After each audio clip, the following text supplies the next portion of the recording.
வீட்டுக்காரன் அவன் தான் இந்த வசதி அனுபவிக்கணும். இந்த தெருவுலே கிடக்கணும், நீ கொடுத்தன்னா அவன் இன்னும் கொஞ்சம் வசதியா டெவலப் பண்ணிக்கிறான், அவனுக்கு தான் இது யூஸ் ஆகும் அப்படின்னு சொல்லி அவன் மாட்டேன்னு சொல்லும் போதுதான் என்ன செய்ய, நீங்க ஆரம்பிக்கணும். இது நமக்கு நம்மள்ட்ட வசதிலாம் இல்லைங்க, யாருக்கா வச்சுக்கிறீங்க, நீ வாங்கிக்கிறியா கேட்கணும். இல்ல அது வசதி இல்ல அப்படின்னு வேற ஆளுக்கு கொடுக்கலாம், நீங்க வாங்கிக்கலான்னு கேட்கணும். இந்த பக்கம் கேட்கணும், இந்த பக்கம் கேட்கணும். இதுதான் ஒரு பொருளை விற்கிறதுக்கு கூட எவ்வளவு உரிமை வைக்கலாம். பங்காளிக்கு கூட இல்லாத உரிமையை போய் செய்யுது. பங்காளிக்கு கூட இல்லாத உரிமையை இஸ்லாம் யாருக்கு கொடுக்குது? பக்கத்து வீட்டுக்காரனு கொடுக்குது. அப்ப இது மாதிரி உள்ளதை தடுக்க கூடாது என்று சொல்றாங்க. அப்ப ஒரு சம்பவம் கூட சஹீஹுல் புகாரியில 6977வது ஹதீஸ்ல நீங்க பார்க்கலாம்.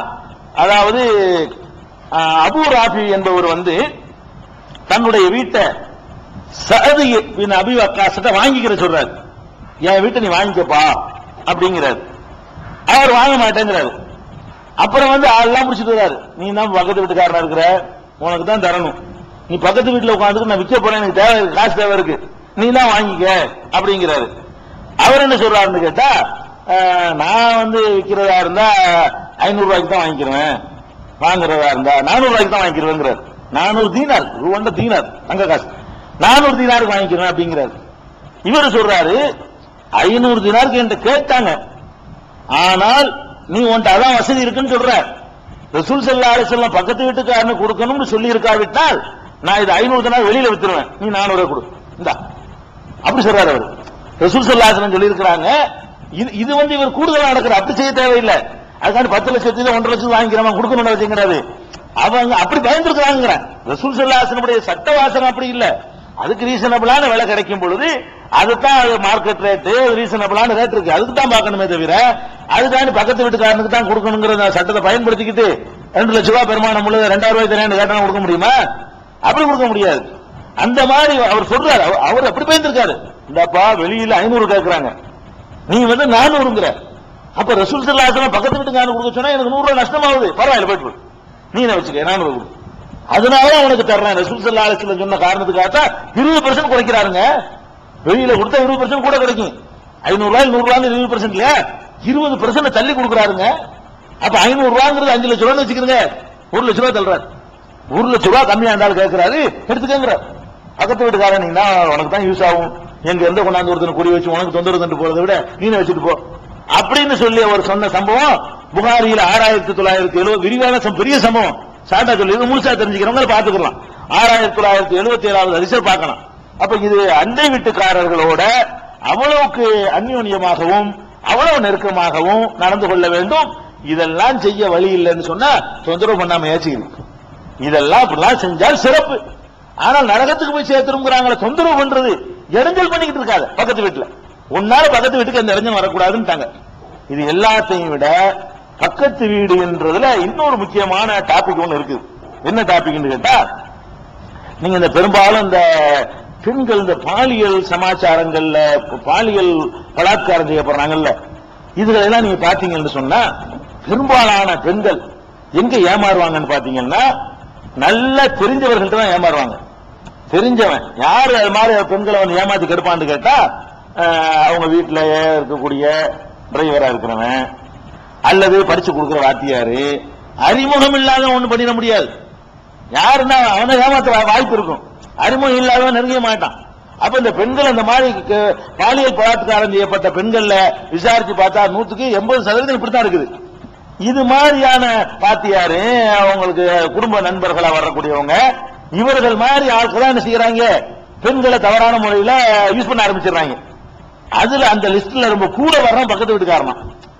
அதுல அந்த புள்ளி விவரத்துல சொல்றாங்க 80% பேரு தெரிந்தவர்களால் தான் பெண்கள் பாதிக்கப்படுறாங்க.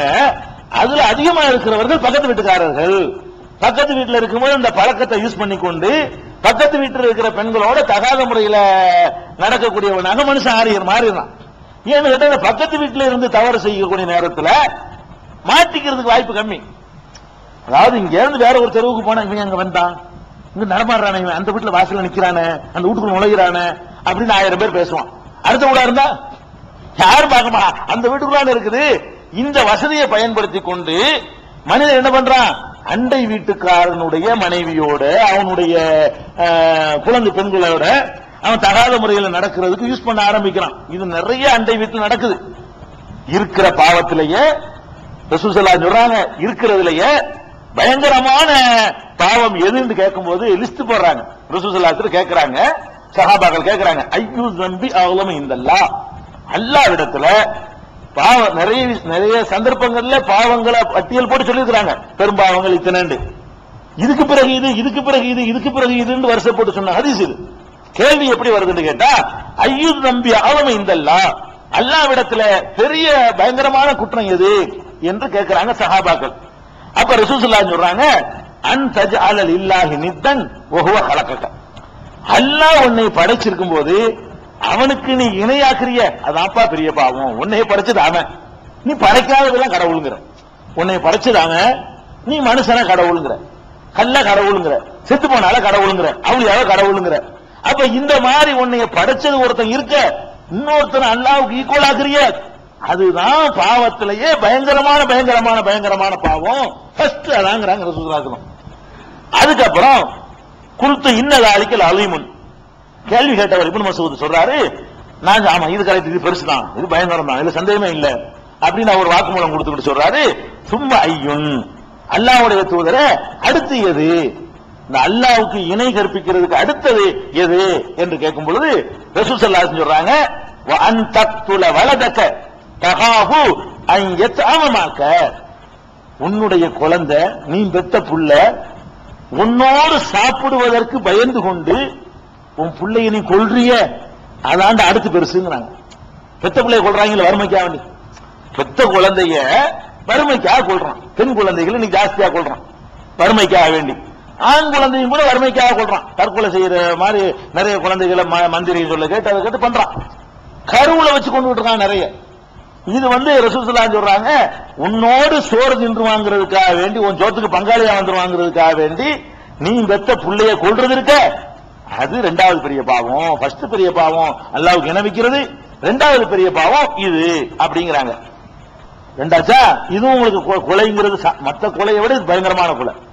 குழந்தைக்கு சோறு கொடுக்கறதுக்கு பயந்துகிட்டு கொள்றான்டா. பெத்த அப்பங்கிற போது சோறு கொடுக்கிற கடமை இருக்குது, என்னால சோறு கொடுக்க ஏன்னு கருத்து வச்சு கொள்றான். இவன் யாரு? இவனை விட ஒரு அயோக்கியம் இருக்க முடியாது. சரிதான், இது இணை வைக்கிறதுக்கு அடுத்த ரேஞ்சில் வைக்கிறது கரெக்ட் தான். ரசூல் ஸல்லல்லாஹு அலைஹி வஸல்லம் அளந்தான் பேசுறாங்க. சும்மா ஐயுன், அப்புறம் கேட்கிறாரு, அப்புறம் என்ன, அடுத்தது என்ன கேட்கும் பொழுது, கால அந்து ஜானிய ஹலீலத்தை ஜாரிக்க, உன் பக்கத்து வீட்டுக்காரனுடைய மனைவியோடு நீ விபச்சாரம் புரிவது. மூணாவது, பொதுவா விபச்சாரம் தப்பு, அது இந்த ரேஞ்சில் வரல, இந்த உலக பயங்கரத்தில் ஓடியாரல, விளங்குதா? இது இங்க வருது, மற்றெல்லாம் எங்க ஓடி போச்சுங்க வருது. அடுத்து என்ன அடுத்து என்னன்னு கேள்விய லிஸ்ட் போடுறது அல்ல, அடுத்து என்ன அடுத்து என்ன அடுத்து என்னன்னு கேள்வி. அப்ப அண்டை வீட்டுல ஒருத்தன் இருக்கிறான், நம்ம பாதுகாப்பா இருக்கும்னு நினைச்சுக்கிட்டு வெளியே போவான், கடைக்கு போவான். அவன் நம்பிக்கையோட நம்மளை நம்பி பாதுகாப்பான முறையில விட்டுட்டு போனா, அதான் சாக்குன்னு சொல்லி அந்த மாதிரி பண்ணுனா ரெண்டு பேரும், ஒருத்தனை சொன்னாங்கன்னா அந்த பெண்ணு அதே மாதிரியான குற்றம் செய்யறான்னு அர்த்தம். அண்டை வீட்டுக்காரனோட போய் செய்யற ஆம்பளையை நோக்கிய சட்டம் பேசப்படுமே, ஆனால் பொம்பளை இதை செய்யலான்னு அர்த்தம் வச்சுக்க கூடாது. என வைக்க கூடாதுன்னா ஆம்பளையும் தான் வைக்க கூடாது, பொம்பளையும் தான் வைக்க கூடாது. குழந்தைய கொள்ளக்கூடாதுன்னா ஆம்பளையும் தான் கொள்ளக்கூடாது, பொம்பளையும் தான் கொள்ளக்கூடாது. அதே மாதிரி தான் பக்கத்து வீட்டுக்காரனுடைய பொண்டாட்டியோட நீ தப்பா நடக்க கூடாதுன்னா பக்கத்து வீட்டுல உள்ளவர்களுடைய புருஷனோட நடக்க கூடாதுங்கிற வந்துடும் அதுல, வழங்குதா? அதனால இது ரெண்டு தரப்புலையும் உள்ளது. இந்த பாவத்தை ஆண் செய்தாலும் பெண் செய்தாலும் சரி பயங்கரமான குற்றம். விபச்சாரம்ங்கிறது குற்றம், இதுல அது 11 மடங்கு பெரிய குற்றம். விபச்சாரங்கிறது பெரிய குற்றம். இது எப்படிப்பட்ட குற்றம்னு சொன்னா, இதுல என்ன ஆகும், உனக்கு அது ஏற்பட்டு போயிட்டு என்ன செய்வ? நீ அண்டை வீட்டுல இதை பேணாம பக்கத்து வீட்டுல இருக்கிறோங்கிற அந்த வசதியை பயன்படுத்தி கொண்டு இப்படி நடக்க ஆரம்பிச்சேன்னு சொன்னா, உன் வீட்டுல இது மாதிரி அவன் நடக்க எவ்வளவு நாள் ஆகும்? அப்போ நீ என்ன நிலைக்கு ஆளாகுவ? இது மாதிரி ஒருத்தர் நம்பிக்கை இல்லாம போயிட்டா என்ன கதியாகிறது? அப்படிங்கிறதுக்காக தான் ரசூல் ஸல்லல்லாஹு அலைஹி வஸல்லம்